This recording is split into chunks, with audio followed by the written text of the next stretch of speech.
All right, good afternoon, everyone. Today we've got a very, very special guest, someone that I can relate to or to her lingo as well, someone she can relate to me as well a little bit. Look, we're really honored to have her. It's none other than Nicola, and she's our English leader. She's got a beautiful photo displayed over there. As you know, England's really known for the architecture. And I can tell you what, I went to Canberra just before the lockdown started, and there was this place, I can't remember, they had so many buildings that were created by the architects from England. They that was on display. I think it was Cockington, something like that. I can't remember now. So anyways, we'll pass it on to our guest, and we'll ask her what she does in the school as well, and particularly tell us about the photo, what she was really doing at that time. All right, Nicola, it's all to you now.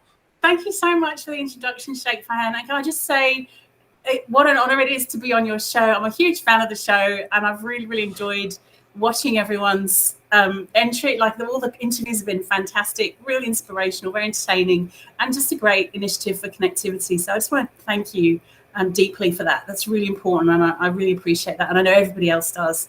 You know, we look up to you for lots of things, and I think that your ideas are fantastic, and loving this show.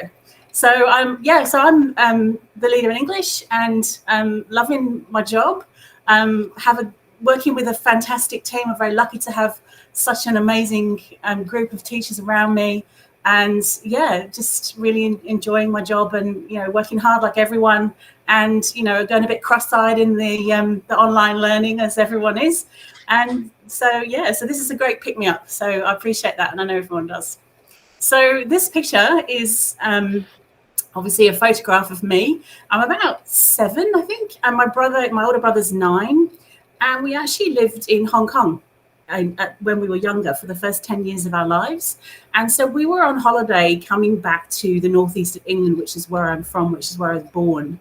And so this picture is us on holiday visiting our friends and our family in the northeast of England in a place called Alnwick, which is in Northumberland.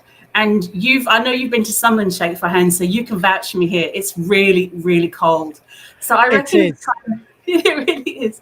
So have you heard about the wind that blows in Sunderland, they say?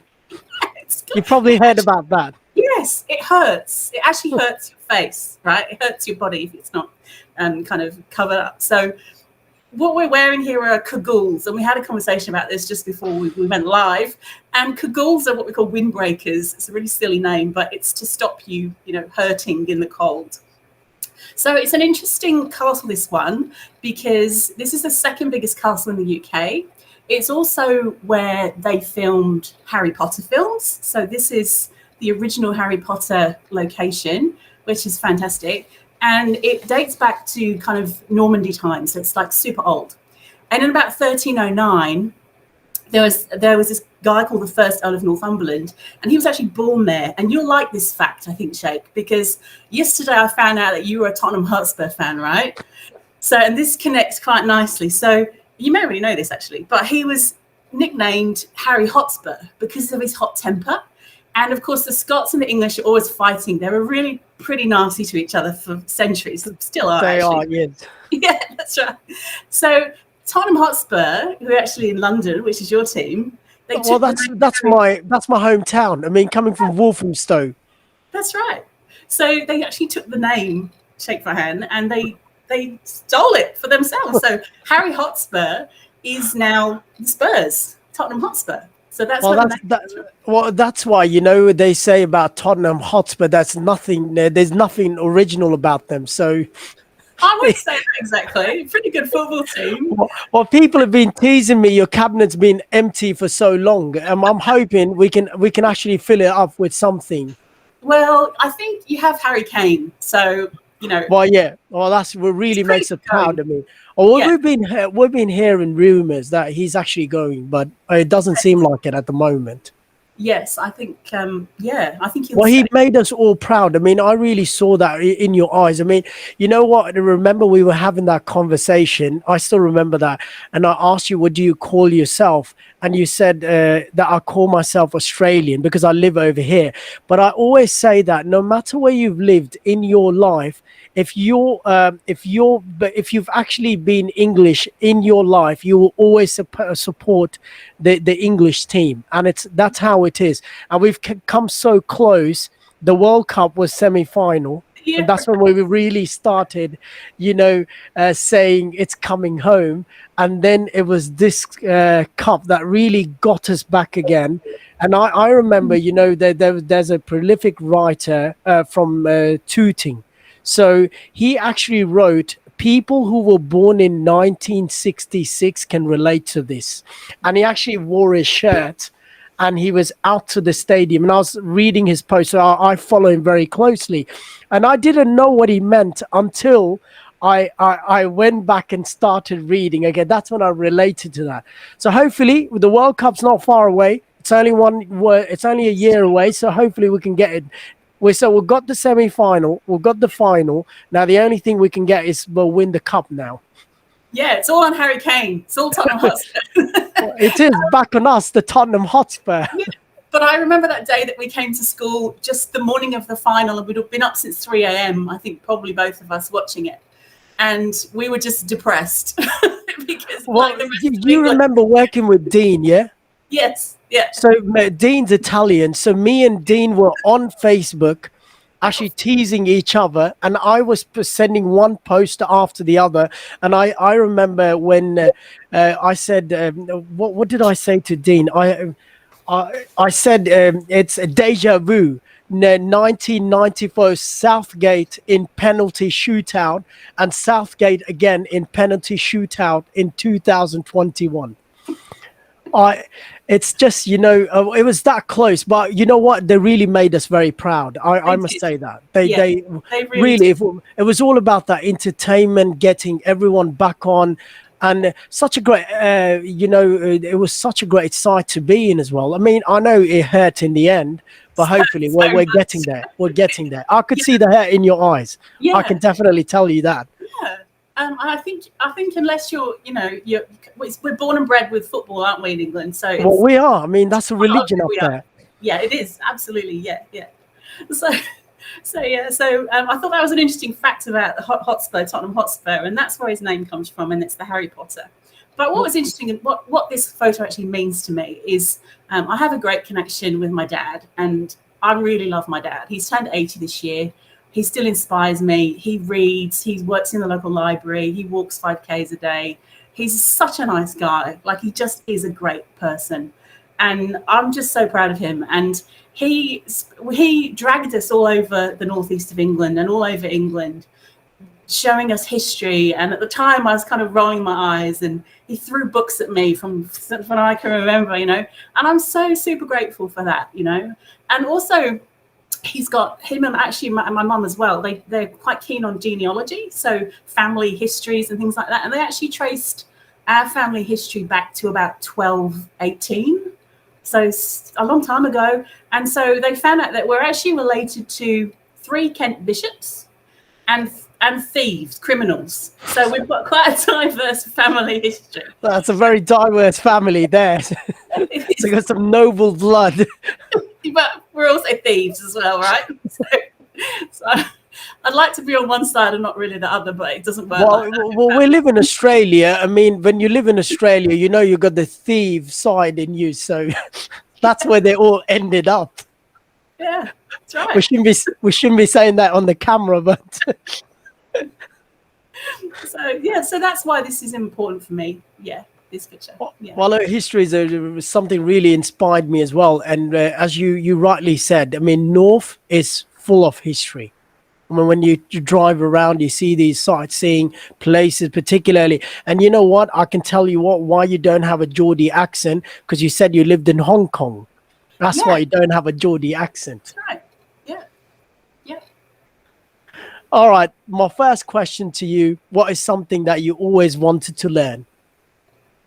Yeah, so I suppose going back to being like English and having traveled around, but really feeling like I've grown up there for most of my life, even though I spent in different countries, I'd really love to know how to cook a decent fish curry, like actually, because as a kid in England, you grow up on curry, chips and That's right. gravy, chips and gravy and football, right? So those are the things that are like central to your life. But for me, curry is just the best dish. But I do cook like once a week, but my curries are really bad. And so I end up buying the Patak's jars from the supermarket. And then that's just mediocre and, and really cheating. And it doesn't taste great. When you come to London, they're so diverse, particularly, curry is because there's subcontinent community that's been living there since 1940s and even earlier than that. And that's where the curries are really inspirational. I mean, that's where you find fine dining in all different kinds of restaurants out there. So that's where I'm assuming your love for curry is probably emerged from there. Yeah, you're right. Absolutely. And also, I'm also from Manchester, and a huge there you go, population. Manchester. Yeah, and so I was at university there, and you can get a really great curry in like for just a couple of dollars or a couple of pounds, and it tastes terrific. And I've never been able to replicate that, and I would just dearly love to know how to make a great curry. So well, you've got some really you got some staff members like Miss Sayed and all the other people. I'm sure they'll probably be very, very good at curry. Probably we can actually both go, because we've got the kitchen in the school as well. Probably we can tell them to cook a fish curry, and then we can actually learn in the process as well. Delicious. That sounds great. And also that might be one of the other options for your show, right? Moving forward. Well, yeah, we can film that as well, as you said. Well, what a great idea there.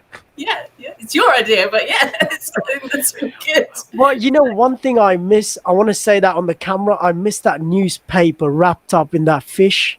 And when you eat that fish, I'm sure my wife's going to freak out. I mean, I remember growing up like that. That was I would say that was divine. You get that writing with that oily fish wrapped up in that newspaper. I don't know if you missed that. I really miss it. I mean, that fish and chips was something. It was something very big for me.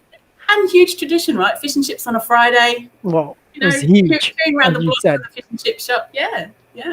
Childhood memories, but yeah. Well, look, we know you know so many things well, but there's something always people say when they rely upon someone. What's something that you know well? Like they come to you for that. Yeah, I've got to confess, I actually thought really deeply about this one.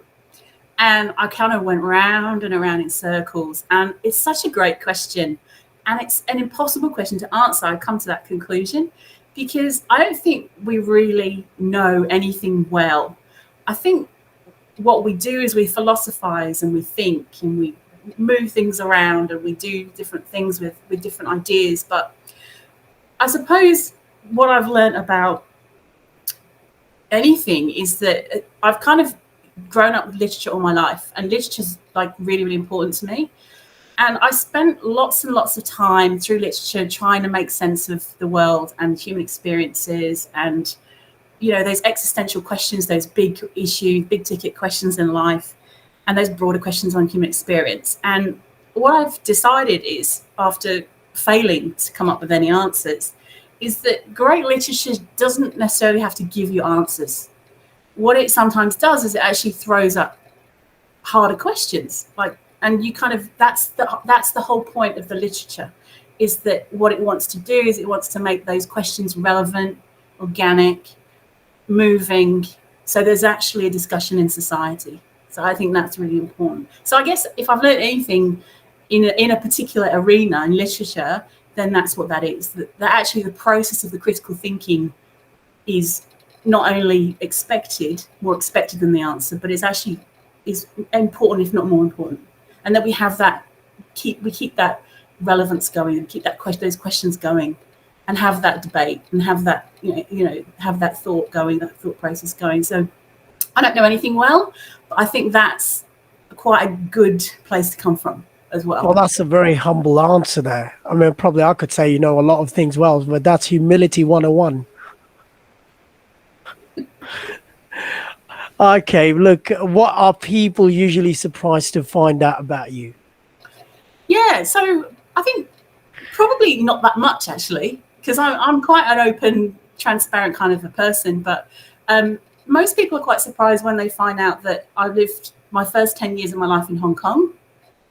And then from Hong Kong, we moved because my dad was an engineer on ships, so he's a marine engineer. So we traveled a lot. So we went from Hong Kong to back to England, which is where I was born. So we lived in London and Essex. Essex girl right here, shake for hand. and then and then we moved to Wales. East Enders. EastEnders. Yeah.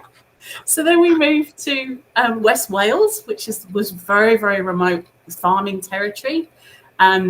And that kind of drove me bonkers, I can tell you. And then from there, I moved to Brough, which is steeped in history, and that's also in England. And then from there, I moved to Cyprus, where my parents were in the Greek side, for the shipping, and back to England. And then I moved eventually to Australia after 8 years in Manchester. So I've actually lived in 5 countries, and I'm really grateful for that experience, because it just shows you that people are basically the same everywhere you go. People are good. People are generally good. That people have experience that are not so great. People have, flaws, and it doesn't matter. We're all basically the same. And We are. I just think those 5 countries have got such rich cultures, and I've just appreciated every moment of them. And I'm lucky to have been to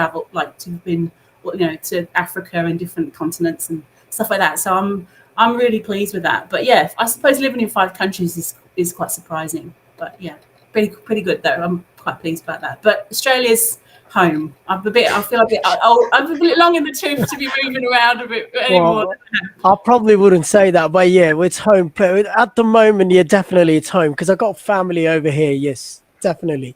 You know what's so fascinating? Whenever you talk to children, particularly, what they think UK is only one accent, which is Cockney accent. So this is so fascinating. All right, Governor. So I like accents. Yeah, accents are great. That's what they believe. So they don't know UK is so diverse, particularly when it comes to accents. I mean, it just changes after your half an hour trip on the car. That's how the accents.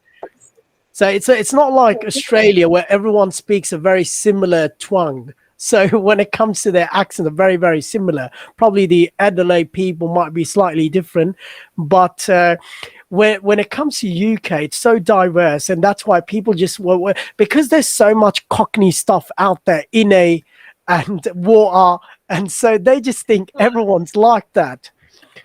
And when I was telling the children about the RP accent, and they're like, "Oh, what's that?" And I'm like, that's the mainstream accent that people normally have. So I mean, people love to have that accent rather than having a Cockney accent. All right, look, it was really great talking to you. It was a pleasure, I would say that. No, it's And some really memories came back, some curries in Manchester and all those. When you said, I mean, I'm amazed that you live in Manchester. Actually, personally, I never knew that you live in Manchester. So I love Manchester. It's my favourite city in the UK. A Manchester United fan. Well, there you go. So yeah, my son, and he David Beckham back in those days. Yeah, back in the day. Yeah. Ryan Giggs. Yeah, Ryan Giggsy. Although he's been in a bit of trouble lately, so we don't talk about him. Well, and it was one of those best teams back then, because English 11 mostly came from that Manchester United team, because they had, and Ryan Giggs could have played for England whenever he wanted, but he never chose to do that. Yeah. He was such a great player. I mean, I remember people actually forget the great ones, the ones who play on the wings. The people forget that Ryan Giggs was a playmaker. I don't know if you remember that game, 1999, Bayern Munich, when they were down 1-0 and they came back and they turned the match around in last, I think it was 4 or 5 last minutes, the stoppage time, and they just completely turned the game around. Wow. I'm going to have to find the highlights, Jake. Well, that was a Champions League game. You should actually look at that game. So 1-0 down, and that's where all the stars are, everyone together. What was that, Ranga, the midfielder? the English midfielder. I always forget his name. What year? Same. Well, used to play with the. So we're talking about 98 English team and also 2002. You have to help me out, Sheikh, with your knowledge.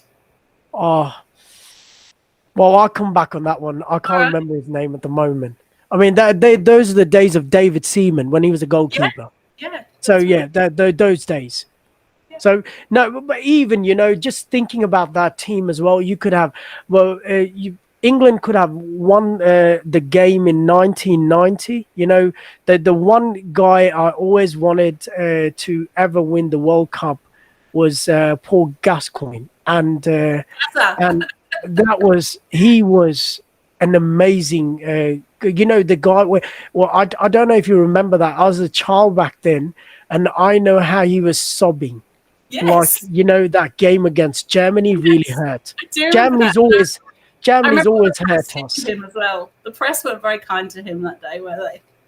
Well, he did have that the high side about him, but he was interesting. He was a real playmaker.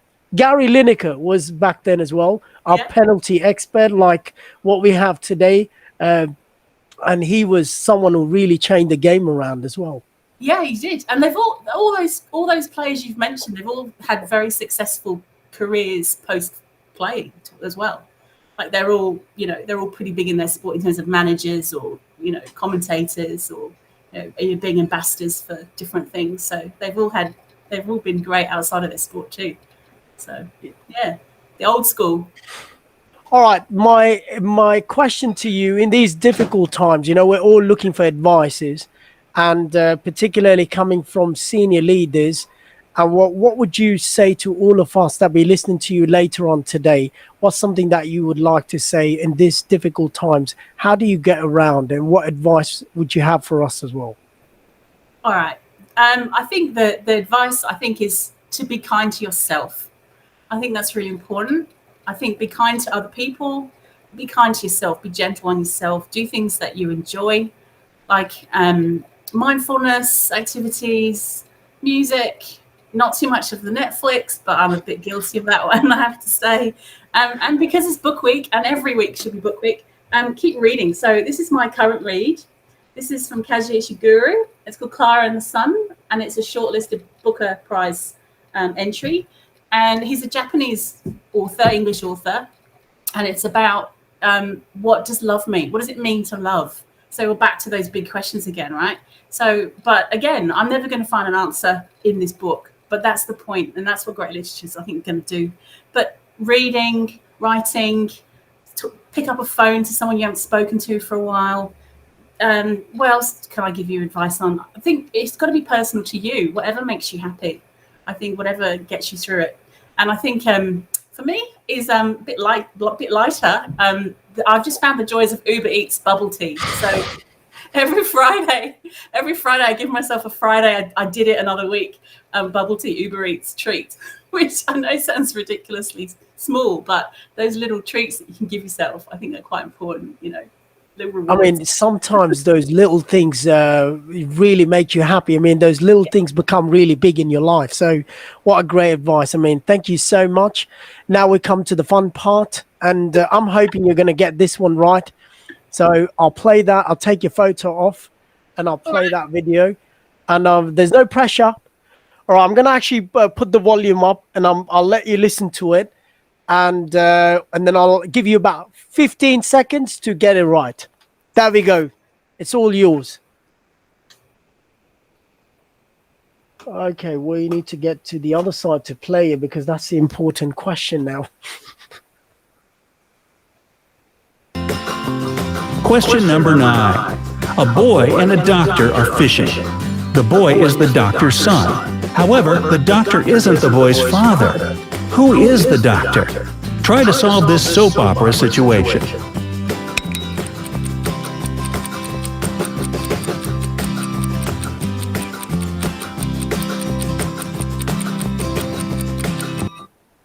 So it's a boy and a doctor, they're fishing, and the boy is the doctor's son. However, the doctor isn't the boy's father. Who is he then? boy is the doctor's son. However, the doctor isn't the boy's father. That's right. He's a doctor. He's probably a doctor. I just don't know. But I think there was a herring in the fishing, I think. There's something in the fishing, maybe? It's these ones are really crazy ones. I gotta tell you, I just don't know. Just make a wild guess. Okay. The sibling. It's a sibling. Okay, let's go with the sibling. Okay, let's do it. Easy peasy. The doctor is simply the boy's mother. If you didn't get it, don't worry. Let's...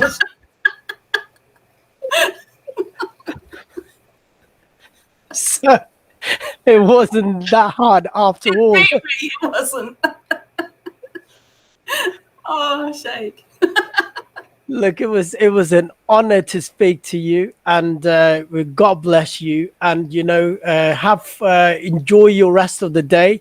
And this one's going to be out before 5 o'clock, so hopefully everyone can watch it. There's a lot of bloopers there, I'll tell you that. So I really want to thank everyone. And at the moment, just for you, for a bit of competition there. At the moment, Miss Solson, as you probably heard the interview, she's got the entire family watching it.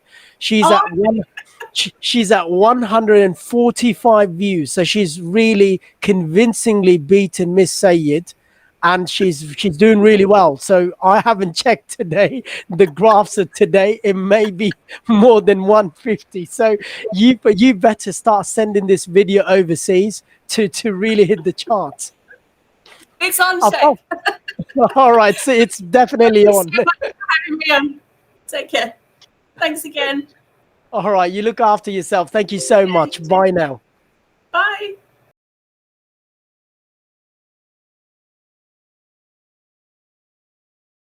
All right, let me get this one right.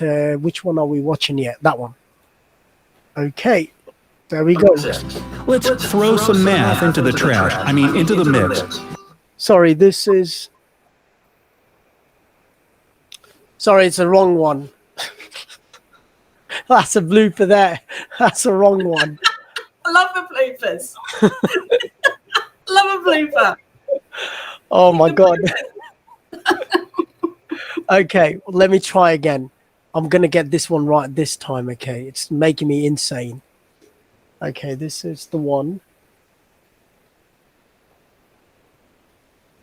Oh, sorry, it's again the wrong one. You're having an afternoon like my morning. That's what I was doing online. You know what? I'm actually going to close all the other ones, and I'm going to get this one right this time. Okay, let's do it. Right. I'm going to get this right. There you go. That's it. That's the one. Give me a sec. All right, guys, quickly. I'll put your iPads on charge. Can you go?